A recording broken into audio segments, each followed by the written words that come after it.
옆에 사람 잠깐 인사할까요? 사랑합니다 라고 인사할까요? 사랑합니다. 사랑합니다. 우리 성도님들 많은 사랑 받고 자라나시기를 주님으로 축복합니다. 아멘. 우리 살면서 빠질 수 없는 것, 우리에게 늘 항상 따라다니는 것이라고 한다면 참 사랑이라는 그 제목을 빼놓을 수 없는 것 같습니다. 찾아보니까 좀 재밌는 이야기거리가 있어서 사랑별로, 시대별로 10대, 20대를 나누면서 사랑은 이거다라고 이렇게 정리를 해놓은 것이 있더라고요. 제가 한번 읽어드리도록 하겠습니다. 10대의 사랑은 공상이다. 20대 사랑은 열정이고, 30대 사랑은 체험이다. 40대 사랑은 조화이고, 50대 사랑은 동행이다. 60대 사랑은 추억이고, 70대 사랑은 재생이고, 또 80대 사랑은 주책이다 라고 이야기합니다.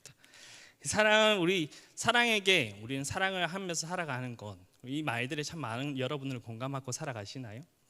사랑이라는 건 그 빼놓을 수 없을 만큼 우리에게 참 친밀하면서도, 이 사랑을 받는 사람 중에 참 인기가 있는 사람이 뽑으라 한다면, 여러분 철벽이라는 이야기 들어보신 적 있으신가요? 이 철벽이란 말은 이 다른 나라의 다른 이방인들이 그들이 침략하지 못하도록 이 벽을 쳐서 단단하게 이 적군들에게 침략당하지 못하도록 이 철벽이라는 단어도 사용하지만, 이 마음에 빗대어서 상대방의 그 마음에 어떤 누군가의 유혹이나 그 어떤 관심으로조차 그에게 두지 아니하고 그 마음을 닫아버리는 것을 이 철벽이라고 합니다. 그래서 어떤 여인들에게 그런 마음을 가지는 여인은 철벽녀, 또 남자에게는 철벽남이라고 이렇게 불려지게 되어집니다. 연애의 대상으로 여기 앉아있는 모든 성도님들은 대부분, 혹시나 여기 앉아있는 성도님들 중에 바람둥이 좋아하십니까? 아무도, 여기 앉아계신 분들은 바람둥이를 좋아하시는 분은 아무도 없을 거라 생각이 들어집니다. 사랑은 단 한 사람을 받기 위한 길을 원하는 것이 사랑이고, 그 사람의 오직 시선은 자신에게만 맞추기를 원하는 것이 바로 이 사랑의 조건이기 때문입니다. 그래서 우리는 연애를 하면 나만 바라봐 주는 사람, 그리고 나에게만 시선을 맞추어 주는 사람, 나의 마음을 다른 누군가에게 빼앗기지 않고 나에게만 그 사랑을 듬뿍 넘겨주는 사람만이 나의 최고의 사랑이라고 되어진다고 우리는 이야기합니다. 그래서 연애를 할 때 이 철벽남, 철벽녀가 가장 인기 순위 1순위라고 합니다. 내가 그 여인을 가로채기에는 힘들지만 가로채고 난 이후로부터는 그 여인은 어떤 남자의 유혹으로부터 모든 것을 다 튕겨내기 때문입니다. 오늘 이것은 사람에게만 있는 이 조건이 아니라 하나님도 우리의 마음에 대한 얼마나 관심을 갖고 있는지에 대한 오늘 우리들에게 말씀을 통해 우리들에게 알려주고 있습니다. 오늘 하나님은 자신의 백성들이 얼마나 순종하는 것, 내 말씀을 듣고 얼마나 너희들이 헌신해서 나의 모든 것을 드려지는 것, 너가 얼마나 많은 봉사를 하고 너가 많은 것을 얼마나 실천하며 살아가느냐 더 중요하지만, 하나님은 그 모든 것보다 더 중요하게 여기시는 것이 바로 오늘 우리들에게 마음이라는 겁니다. 신명기서는 이 성경 66권 중에서 가장 우리들에게 하나님이 마음이 우리를 보신다라는 그 대목들이 참 많이 등장하고 있습니다. 오늘 그런 너희들의 마음을 통해 너희들의 그 마음의 중심이 지금 어디 있냐라는 그 대목들이 신명기를 통해 우리들에게 참 많은 것을 들려주고 있습니다. 신명기 4장 29절 한번 읽어볼까요? 신명기 4장 29절입니다. 다 같이 읽겠습니다. 시작. 그러나 내게 거기서 내 하나님 여호와를 찾게 되리니 만일 마음을 다하고 뜻을 다하여 그를 찾으면 만나리라. 여러분, 무엇을 다하면요? 마음을 다하면. 신명기 10장 12절도 한번 보도록 하겠습니다. 다 같이 읽겠습니다. 시작. 이스라엘아, 내 하나님 여호와께서 내게 요구하신 것이 무엇이냐? 곧 내 하나님 여호와를 경외하여 그의 모든 도를 행하고 그를 사랑하고 마음을 다하고 뜻을 다하여 내 여호와를 섬기고. 여기도 무엇이 등장하죠, 여러분? 마음입니다. 신명기 11장 33절부터 14절까지 한번 또 보도록 하겠습니다. 다 같이 읽겠습니다. 시작. 내가 오늘 너희에게 명하는 내 명령을 너희가 만일 청종하고 너희 하나님 여호와를 사랑하여 마음을 다하고 뜻을 다하여 섬기면 여호와께서 너희의 땅에 이른 비 늦은 비를 적당하게 내리시리니 너희가 곡식과 포도주와 기름을 얻을 것이요. 여기서 등장하는 것이 여러분 무엇이죠? 여호와를 사랑하여 마음을 다하라는 것입니다. 신명기 13장 3절입니다. 다 같이 읽겠습니다. 시작. 너는 그 선지자의 꿈꾸는 자의 말을 청종하지 말라. 이는 너희 하나님 여호와께서 너의 마음을 다하고 뜻을 다하여 너희의 하나님 여호와를 사랑하는 여부를 알려 하사 너를 시험하심이니라. 아멘. 신명기 이 본문을 뿐만 아니라 더 많은 곳에서 우리에게 요구하는 것, 오늘 너희의 마음이 어디 있냐라는 것입니다. 하나님의 메시지, 우리는 메시지를 통해서 그 마음을 우리는 오늘 이 시간 점검해 보기 원합니다. 신명기의 오늘 핵심적인 단 한 가지 딱 우리에게 요약해서 전하는 것, 신명기 6장 5절 한번 볼까요? 바로 이겁니다. 신명기 6장 5절 시작. 너는 마음을 다하고 뜻을 다하고 힘을 다하여 내 하나님 여호와를 사랑하라. 아멘. 여러분, 여기서 중요한 것이 무엇이라고요? 마음이. 그럼 어떻게 해서든지 우리의 마음만큼만은 잘 지킬 수 있는 우리 성도님들, 가지 성족의 성도님들 삶이 되시기를 주님으로 축복합니다. 우리는 순종을 받기를 기뻐하고 우리는 그분 앞에 드리기 원합니다. 하나님은 우리의 모든 헌신도 드려지는 것을 기뻐하시고 나의 삶의 앞에 나의 것을 떼어서 나의 것을 포기하면서까지 하나님의 그 모든 삶의 나의 뜻과 하나님의 뜻에 맞춰 빛과 소금의 역할로 이 땅에 살아가기 원하지만, 하나님이 진짜 우리에게 원하는 것은 너의 그 마음이 그곳에 향하고 있냐라는 겁니다. 너의 마음이 나에게 향하고 있고 너의 그 시선이 나에게 맞추어진 오늘 너의 마음이 그곳에 있냐라는 것을 우리에게 묻고 있는 것입니다. 오늘 이 살피는 솔로몬은 진짜 하나님을 자신의 온 마음으로 사랑했던 사람이 바로 오늘 이 솔로몬의 인물입니다. 오늘 본문을 보시면 아시겠지만 그렇게 하나님 앞에 마음을 드렸던 사람이었지만 어느새 그 마음이 돌아선 솔로몬의 모습을 발견하게 되어집니다. 우리는 이와 같이 우리도 한때는 우리의 마음을 주님 앞에 다 드리고 사랑한다라고 고백했던 사람들입니다. 그런데 이 세월이 흐르고 시간이 지나가다 보니까 힘든 일상이 찌르다 보니까 점점 나의 방향이 어디로 가는지, 나의 마음이 어디 곳에 있는지 우리는 헷갈릴 때가 있습니다. 이런 속담이 있죠. 10길 속은 알아도 한 길 사람의 속은 모른다. 오늘 자신의 마음이 어디로 향하고 있는지, 어디로 향하고 어떠한 곳에 그것이 흘러나가고 있는지 오늘 우리 시간 점검하고 다시 그 하나님 마음 앞에 다시 그 마음이 서기를 이 시간 주님의 이름으로 축복드립니다. 오늘 이 솔로몬이 이렇게까지 변했던 계기는 한번 같이 살펴보기 원합니다. 자신의 아버지 다윗은 자신의 이 땅에 주어진 시간이 얼마 남지 않아 그 생을 마감하는 것을 이 다윗은 알게 되었습니다. 그래서 이 자신이 이제 뒤를 이어나갈 이스라엘 백성들이 이끌어 나갈 왕으로서 이제 솔로몬을 지목하고 그를 세우게 되어집니다. 이스라엘 백성들 끌고 가는 곳에 이 솔로몬, 이 다윗이 죽어 나가며 솔로몬에게 명한 것은 너의 오늘 이 그곳은 너가 너 자신의 삶으로 너의 왕으로 통치하는 것이 아니라 너의 온전한 그 뜻이 하나님과 맞추어 하나님의 뜻대로 이스라엘 백성들을 이끌어 가야 된다는 것을 다윗은 이 솔로몬에게 전해주게 되어집니다. 오늘 이 솔로몬은 다윗의 오늘 자신의 아버지인 그 명령을 따라 그만큼 그는 순종하기 원했고 하나님 앞에 마음이 드려지기 원했던 사람이었습니다. 그래서 오늘 이 열왕기상에 들어와 이 솔로몬은 자신의 지위를 받자마자 그는 이 기본 산당에 솔로몬은 올라가 예배를 드리는 장면이 이제 등장하게 되어집니다. 솔로몬이 그 제단 위에 드렸던 것은 여러분 무엇이었나요? 왕으로 지위하자마자 그는 하나님 앞에 1,000번째 예배를 드립니다.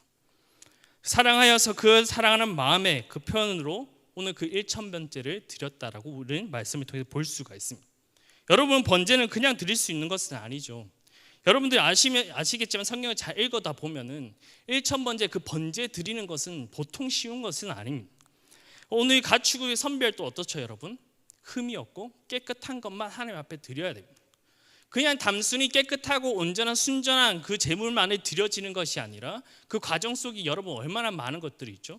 그 동물의 배도 갈라야 되고 잘라야 되고 피도 다 뽑아야 되고 더러운 건 장기도 버려야 되고 그 1,000번째까지 드려지는 과정은 보통 쉬운 일은 아닙니다. 오늘 그 작업을 온전히 이 솔로몬은 드렸다는 그 모습은 하나님 앞에 그냥 보통 정성으로 하나님 앞에 나아간 것이 아님을 우리는 알 수 있는 것입니다. 그러니까 솔로몬은 다윗의 뜻에 따라 주 여호와를 사랑하는 것을 전심으로 이 솔로몬은 마음을 다하여 하나님 앞에 보여주는 이 장면이었습니다. 하나님께서 이 솔로몬의 그 마음을 받으시고 흡족하여 이 솔로몬에게 무엇을 구하든지 내가 그것을 너에게 들어주겠다라고 이 솔로몬에게 이제 제안하게 되어집니다.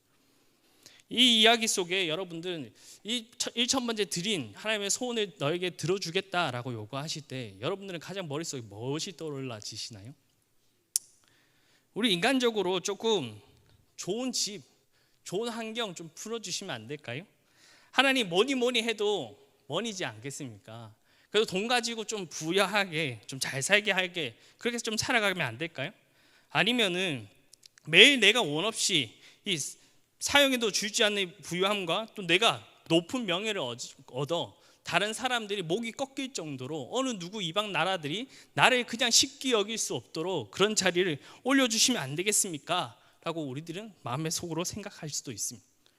아니면 이미 왕이다 보니까 뭐 다 가졌잖아요. 뭐 힘도 있고 권력도 있고 다 가졌으니 그러면 하나님 차라리 조금 더 넓은 영토 모든 천하 통일을 해서 대통합을 해서 제가 그 자리에 왕이 앉는 권세를 하나님 주십시오 라고 할 수도 있겠습니다.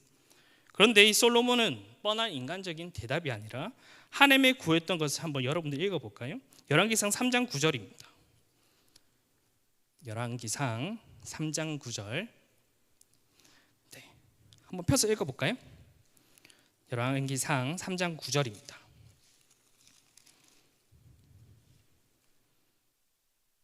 다 같이 읽어보겠습니다. 열왕기상 3장 9절 시작. 누가 주의 이 많은 백성을 재판할 수 있사오리까? 듣는 마음을 종에게 주사 주의 백성을 재판하여 선악을 분별하게 하옵소서. 지금 이 솔로몬이 하나님 앞에 구하는 것이 여러분 무엇이라고 기록되어 있죠? 듣는 마음을 종에게 달라라고 이야기하고 있습니다.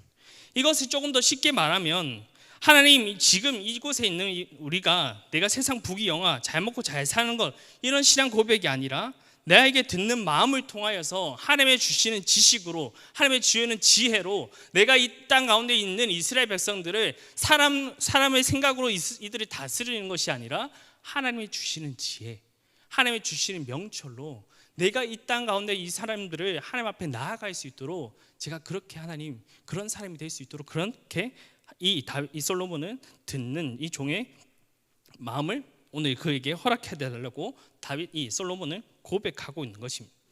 솔로몬의 이 고백은 누가 들어도 참 기특하고 하나님이 듣기에 얼마나 기뻐하실까요? 오늘 그 말씀 속에 하나님이 이렇게 이야기하십니다. 열왕기상 3장 10절입니다. 다 같이 읽겠습니다. 시작. 솔로몬이 그것을 구하매 그 말씀이 주의 마음에 든지라. 여러분이 계속해서 반복되는 단어가 무엇이죠? 마음입니다. 솔로몬의 고백을 기뻐하심으로 어떠한 마음까지 주시는가 하면 열왕기상 3장 12절입니다. 열왕기상 3장 12절 다 같이 읽겠습니다. 시작. 내가 내 말대로 하여 내게 지혜롭고 총명한 마음을 주노니 내 앞에서도 너와 같은 자가 없거니와 내 뒤에도 너와 같은 자가 일어남이 없으리라. 아멘. 여러분 솔로몬에게 최고의 이 땅 가운데 살아가는 사람에게 최고의 칭찬이지 않습니까? 솔로몬에게 뒤에도 너와 같은 자가 없고 너와 같은 자가 일어남이 없으리라 라는 이 축복은 어느 누구에 비교할 수 없는 엄청난 축복입니다. 마음을 들였던 이 솔로몬을 통하여 이 받은 은혜가 오늘 우리 성도님들이 임하시기 바랍니다. 여러분 우리의 하나님 앞에 1,000번제가 아니라 할 수만 있다면 1만 번제라도 드리고 싶어하는 그 마음을 생각을 가지고 이 땅에 살아가는 우리 성도님들이 되시기 바랍니다. 그곳에 하나님의 마음이 합한 자, 하나님의 뜻이 있는 우리 성도님들 되시기를 주님의 축복합니다. 그런데 이 솔로몬이 그 마음을 그대로 유지했으면 얼마나 좋았을까요? 그런데 솔로몬의 마음은 서서히 그의 마음은 조금씩 변질되어 가고 있었습니다. 그렇게 주님 앞에 자신의 수많은 이스라엘 백성들을 주님이 주시는 지혜와 명철로 하나님을 잘 섬길 수 있도록 하나님이 잘 따를 수 있는 백성들로 만들어야겠다는 그 마음은 온데간데 없이 그의 인생은 그의 마음은 변질되어 갑니다. 그 마음이 드러나는 것이 열왕기상 11장 4절입니다. 한번 볼까요? 열왕기상 11장 4절 다 같이 읽겠습니다. 시작. 솔로몬이가 나이가 많을 때 그 여인들이 그의 마음을 돌려 다른 신들을 따르게 하였으므로 왕의 마음이 그의 아버지 다윗의 마음과 같지 아니하여 그의 하나님 여호와 앞에 온전히 못하였으니라. 아멘. 지금 솔로몬의 마음은 어떻죠, 여러분? 흔들리는 상황입니다. 주님의 순수하게 사랑했고 의지했던 그 마음은 온데간데 없는 그 마음만 지금 남았습니다. 그리고 9절을 이렇게 표현하고 있습니다. 한번 볼까요? 11장 9절입니다. 시작. 솔로몬이 마음을 돌려 이스라엘 하나님 여호와를 떠났으므로 여호와께서 그에게 진노하시리라. 여호와께서 일찍이 2번이나 그에게 나타나시고. 솔로몬이 지금 마음이 어떻다라고 기록하고 있습니까? 이제는 그냥 갈대에 움직이는 그런 마음의 중심이 아니라 그의 마음을 완전 돌아섰다라고 이야기합니다.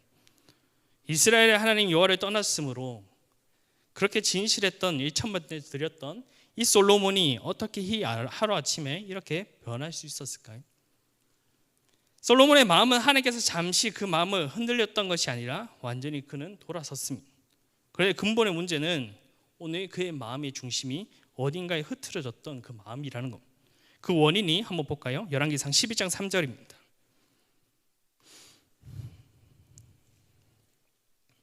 열왕기상 11장 3절 다 같이 읽겠습니다. 시작. 왕은 후궁이 700이요 첩이 300명이라 그 여인들의 왕의 마음을 돌아서게 하였더라. 아멘. 그 여인들이 그 마음을 솔로몬을 움직여 그 마음이 온전히 하나님 앞에 돌아서게 만들었다라고 기록하고 있습니다. 또 한번 읽어볼까요? 열왕기상 11장 4절입니다. 열왕기상 12장 4절 다 같이 읽겠습니다. 시작. 솔로몬이 나이가 많을 때 그 여인들의 그 마음을 돌려 다른 신들이 따르게 하였으므로 왕의 마음이 그의 아버지 다윗의 마음과 같지 아니하여 그의 하나님 여호와 앞에 온전하지 못하였으니. 아멘.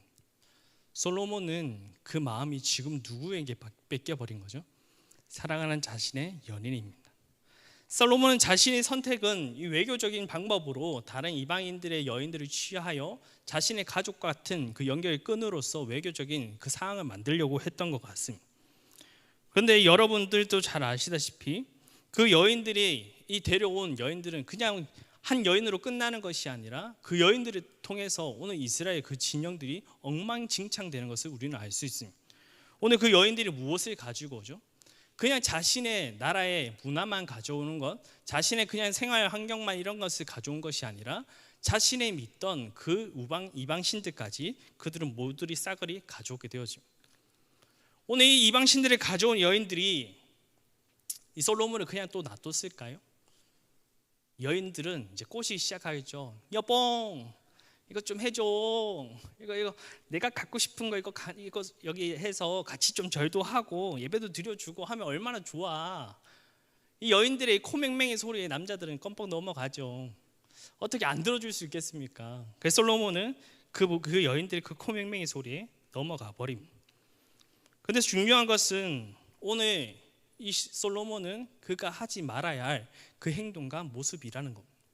이스라엘 백성들은 전체적으로 지금 구약의 열왕기상까지 넘어오며 하나님이 이스라엘 백성들을 지켜야 할 규율을 이야기한 것이 있었습니다. 그것이 무엇이냐면 한번 볼까요? 신명기 7장 3절부터 4절입니다. 한번 읽겠습니다. 시작. 또 그들과 혼외하지 말지니 내 딸을 그들의 아들에게 주지 말 것이요 그들의 딸도 내 며느리로 삼지 말 것은 그가 내 아들을 유혹하여 그가 여호와를 떠나고 다른 신을 섬기게 하므로 여호와께서 너에게 진노하사 갑자기 너희를 멸하실 것임이니라. 아멘. 하나님이 그들에게 이스라엘 백성들이 명한 것은 무엇인가 여러분? 현대적으로 말하면 불신 결혼입니다. 하나님은 그들에게 어떤 누군가의 이방인들을 믿지 않는 그들을 향하여 그 자신들의 믿는 그 백성을 주지 말라는 것입니다. 너희들이 그것을 넘기게 되어질 때 너희들의 마음이 변하지 않는 것은 지킬 수 있다라는 것, 그것은 지킬 수 없기 때문에 너희들이 하지 말아야 할 것을 이 계명으로 오늘 우리들에게 말씀하고 있습니다. 이 계명은 이스라엘 백성들이 주어진 이 모세뿐만 아니라 오늘 현대를 살아가는 우리들에게도 적용되는 것입니다. 여러분, 제가 한번 물어보겠습니다. 세월이 지났지만 이 솔로몬은 이 상황을 전부 다 알고 있었을까요? 몰랐을까요? 이 솔로몬은 지금 모세로부터 기록된 이 말씀을 그는 알고 있었을까요? 모르고 있었을까요? 그는 알고 있던 자였습니다. 그것을 알고 있다는 것을 솔로몬은 분명하게 그 대목이 본문에서 나타나고 있습니다. 열왕기상 11장 2절입니다. 한번 볼까요? 열왕기상 11장 2절입니다. 다 같이 읽겠습니다. 시작. 여호와께서 일찍이 이 여러 백성에 대하여 이스라엘 자손에게 말씀하시기를 너희는 그들과 서로 통하지 말며 그들로 너희를 서로 통하게 하지 말라.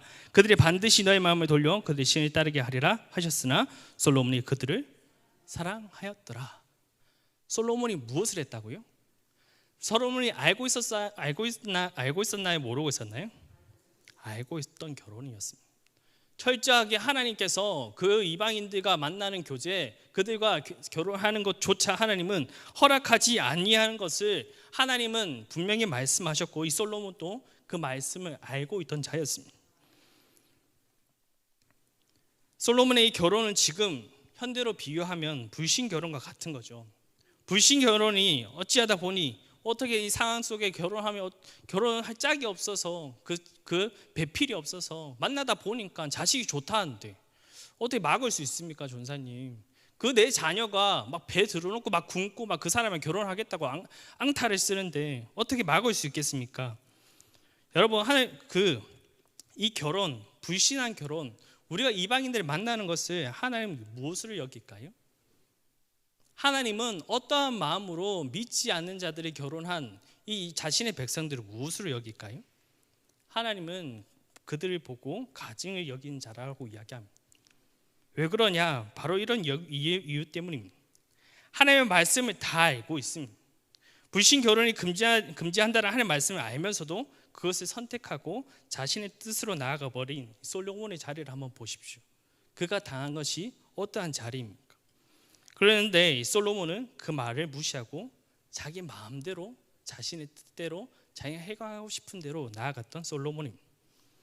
여러분들에게 이 가정한 일이 어떠한 상황까지 일어났는지 한번 볼까요? 11장 2절입니다. 다 같이 읽겠습니다. 다시 뒷부분 11장 2절 다 같이 읽겠습니다. 시작. 뒤에 노란색 부분만 읽어주시면 돼요. 그들이 반드시 너의 마음을 돌려 그들의 신들을 따르게 하리라 하셨으나 솔로몬이 그들을 사랑하였더라. 그들이 반드시 너의 마음을 돌려 다른 신을 따르게 할 것이라고 경고했습니다.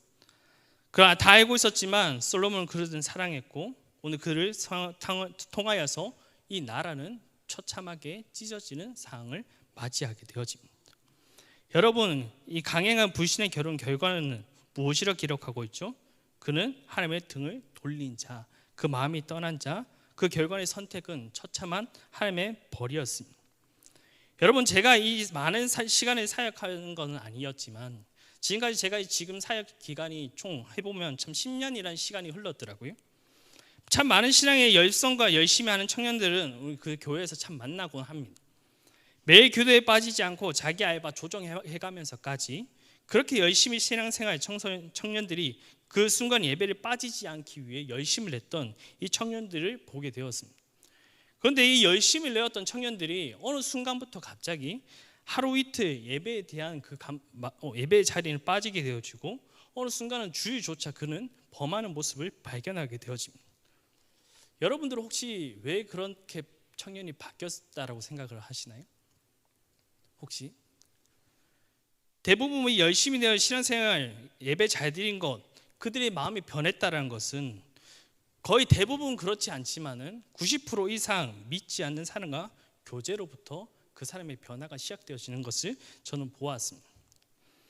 복무 현실에 다가온 오늘날 청년들의 불신앙, 가정과 교회에 대한 생각이 깊이 우리는 해보아야 하는 것입니다. 우리 부모 세대들, 내 자녀가 내 짝이 없어, 내가 배우자의 교회 안에서 없다라고 할지언정 오늘 그 배필은 누가 정해주시는 거죠? 하나님이 정해주시는 것입니다. 하나님이 그 짝이 있고 하나님께서 분명한 그 짝이 있음을 기억하는 우리 부모 세대들이 되시기 바랍니다. 제가 믿음 생활하면서 어떤 누나가 그러더라고요. 나이가 지금 한 8, 7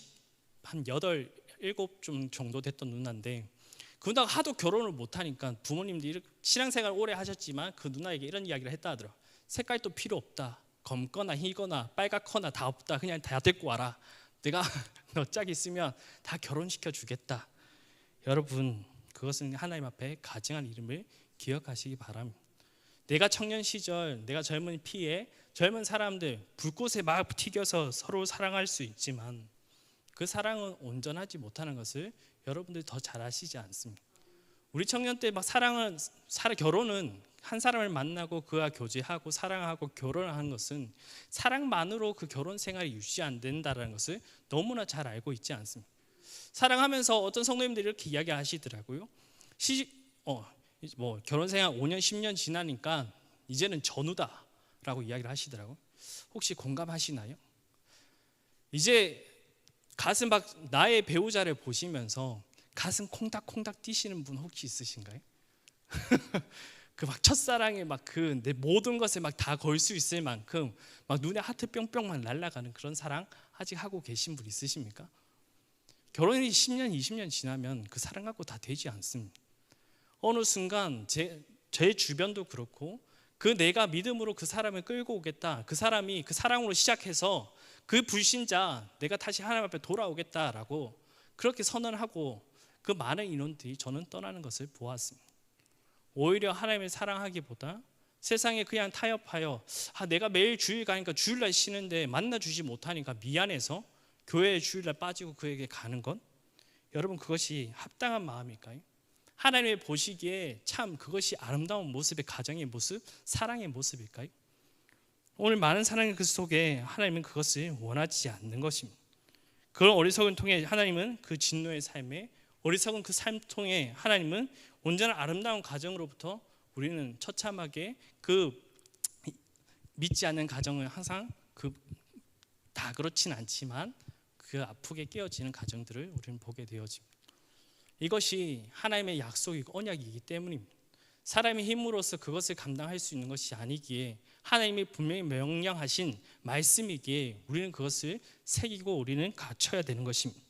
우리 부모 세대들은 항상 그것을 갖추고 내 자녀에게 내 배우자는 분명하게 하나님의 그 자녀를 교제할 수 있도록 만날 수 있도록 안내해 줘야 되는 것이고, 젊은 세대들 피 끓는 그 청춘들은 그 사랑 가지고 그 결혼 생활이 끝이 아님을 분명하게 기억하시기 바랍니다. 오늘 그 속에서 우리의 마음은 다른 것을 세상에 빼앗기게 되어지면 우리의 마음은 항상 고갈되어져 가는 것을 우리는 느끼게 되어집니다. 우리가 사랑하고 배우자를 만났지만 늘 항상 그 사랑이 충만해서 살아가는 사람들은 없습니다. 내가 그 하나님의 다른 무언가를 사랑하는 순간부터, 우리가 세상으로부터 다른 것을 사랑하기 시작하는 것 순간부터 우리는 늘 그 마음의 중심에 항상 그 사랑은 고갈되어지는 우리들의 마음의 심령입니다. 그렇다 보니 우리의 마음의 그 심령이 치워지지 아니하니 자꾸 우리의 마음은 무엇으로 다른 것을 찾게 되는 존재가 되어집니다. 사람을 찾고 돈을 찾고 권력을 찾고 힘을 찾고 다른 무엇은 세상 것들이 나의 마음이 채워지기 원해서 그것을 자꾸 따라가게 되어집니다. 오늘 우리의 마음은 성도 여러분, 우리 담임 목사님도 말씀하신 것처럼 우리 행복하기 원하는 성도입니다. 우리 행복한 성도는 어디에부터 원천이 되어질까요? 오늘 그것은 여기에 잘 나와 있습니다. 신명기 10장 12절 13절입니다. 다 같이 읽겠습니다. 시작. 이스라엘아, 내 하나님 여호와께서 내게 요구하시는 것이 무엇이냐? 곧 내 하나님 여호와를 경외하여 그의 모든 도를 행하고 그를 사랑하며 마음을 다하고 뜻을 다하여 내 하나님 여호와를 섬기고 내가 오늘 내 행복을 위하여 내게 명한 여호와의 명령과 규례를 지킬 것이 아니냐. 아멘. 오늘 성도의 행복은 여러분 무엇이라고 지금 말씀으로 되어 있죠? 하나님의 마음을 사랑하고 뜻을 다하고 내 여호와를 섬기는 것. 내 마음에 하나님을 모신 자는 어떠한 세상이 비교할 수 없는 행복을 가지고 가는 사람입니다. 여러분들이 잘 아시는 사도 바울의 이야기 아시죠? 사도 바울은 자신의 생명을 조금도 아끼지 아니하고 자신의 온 생명을 걸어 하나님 앞에 복음 앞에 증거했던 사람입니다. 그런데 그 자신이 그의 형통한 삶은 그를 바랐던 그들 꿈대로 이 사도 바울의 꿈이 이루어졌나요? 사도 바울은 결코 쉬운 삶을 살아왔던 사람은 아닙니다.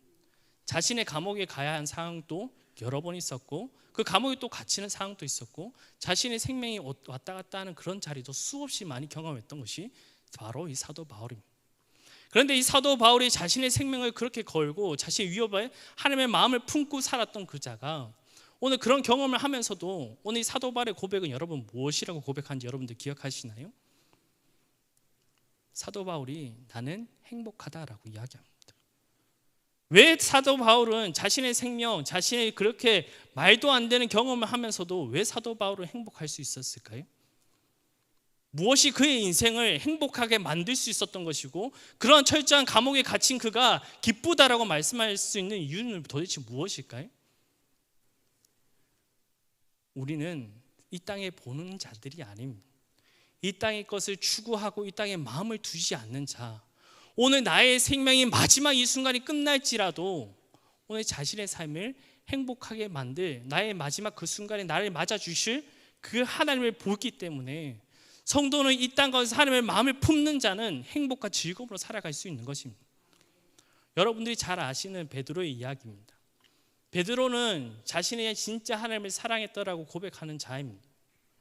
누구보다도 하나님의 예수 그리스도를 이 제자로 따르면서 수제자였고, 하나님의 참 예수 그리스도의 많은 사랑을 받아왔던 것도 베드로였습니다. 그런데 베드로가 예수님을 잡혀가는 그 상황 속에 오늘 그가 무엇을 하죠? 예수님의 고백처럼 닭이 3번 울기 전에 너가 나를 부인하리라 라고 고백합니다. 이 베드로는 진짜 예수 그리스도를 박힌 그 순간부터 잡혀가는 그 순간 그는 묵묵히 지켜보기만 했습니다. 그 묵묵히 지켜보던 그 자리 속에 야, 너 누구야? 라고 지목하는 그때 이 베드로는 예수님의 고백처럼 저 예수님 몰라요. 예수가 누구십니까? 예수라는 자가 누구입니까? 라고 이 베드로는 철저하게 부인하는 이 예수 그리스도를 부인하는 이 베드로의 모습을 발견하게 되어집니다. 그렇게 배반한 베드로는 이제 고향 집에 돌아가 그의 삶은 여러분 어떤 삶을 살아갔을까요? 그 말로 그 감정이 여러분도 표현할 수 있겠습니까?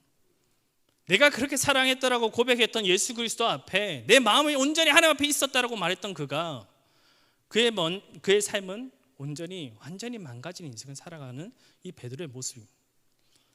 자신의 삶에 매일 아침 여러분들 아시겠지만 이 해변가에는 닭들이 참 많이 사는 것을 볼 수 있습니다. 이 닭이 우는 베드로의 매일 아침에 눈 떠야 되는 그 심정은 여러분들 어떤 마음일까요? 고통스럽고 너무 마음이 아픕니다. 도저히 하루하루 살아가는 것, 내가 매일 업으로 물고기를 던져 나가 그 물고기 잡는 현장까지 매일 예수 그리스도가 나의 마음에 가시같이 찌르고 나의 마음을 아프게 하는 자입니다. 그때 이 어부하고 있던 이 베드로의 그 현장에 오늘 예수님은 찾아오시게 되어집니다. 오늘 예수님은 오히려 베드로에게 책명하는 것이 좀 어떻게 보면 문맥상 더 맞을 거라고 우리는 생각하게 되어집니다. 너가 어떻게 그럴 수 있어? 너가 그렇게 나를 사랑한다고 말해놓고 너가 어떻게 그렇게 행동해? 너라도 나에게 다른 병정이 잡아가면 막아줘야지. 너가 잡아줘야 되는 거 아니냐라고 물을 수 있지만, 여러분 예수님이 베드로에게 물었던 것은 무엇이죠? 여러분, 너는 나를 사랑하느냐라는 고백입니다. 베드로에게 고백했던 그 믿음의 고백은 무엇이 시작의 회복이었죠? 마음의 회복입니다. 자신이 주저앉아 있었던, 자신이 지쳐버렸던, 상해버린 그 마음을 하나님은 우리의 그 마음을 회복시켜주는 이 베드로의 모습을 발견하게 되어집니다. 하나님은 우리에게 많은 헌신과 많은 세상의 빛과 소금, 우리가 그 하나님의 영광을 드러내는 것도 중요하지만 오늘 우리에게 더 중요하게 여기시는 것은 너의 마음이 어디 있냐라는 것입니다. 오늘 우리의 마음이 회복되어질 때, 하나님 앞에 나의 마음이 다시 바르금 세워질 때 우리의 행복은 다시금 회복되어지는 것입니다. 세상 사람들이 알 수 없는 비밀을 우리는 아는 자요, 오늘 세상의 그 믿음 속에 믿음은 오직 의인으로 살아간다는 그 말씀처럼 오늘 그 믿음에 회복된 자는 세상에 감당할 수 없는 그런 자로 변화시켜 주시는 것입니다. 오늘 그 말씀 속에 베드로에게 마지막 무엇이라 말씀하시죠? 너가 세상으로 나아가라, 내 양을 먹이라, 내 양을 치라. 그것이 하나님의 회복된 자의 세상이 알 수 없는 비밀의 능력이 바로 하나님의 마음 앞에 두는 자가 바로 이런 능력이 일어나는 자인 줄 믿습니다. 오늘 우리 성도 여러분, 오늘 이 시간 예수 그리스도는 우리에게 변함없는 사랑을 주신 분이십니다. 나에게 내 못난 것, 내가 베드로보다 솔직히 더 못한 자일 수도 있습니다. 우리는 그 부인했던 자가 아니라 예수 그리스도의 십자가 앞에 못 박으러 소리쳤던 우리들의 모습일 줄 모릅니다. 그런데 예수 그리스도는 그런 우리들의 모습을 보고 항상 지금까지 우리를 사랑한다라고 고백하신 오늘 우리의 마음에 이 예수 그리스도의 마음을 닮아 하나님을 사랑하는 자, 세상에 줄 수 없는 그 행복이 우리 성도님들 마음 깊숙이 가운데 그 행복이 넘쳐나시기를 주님으로 축복합니다. 기도하겠습니다.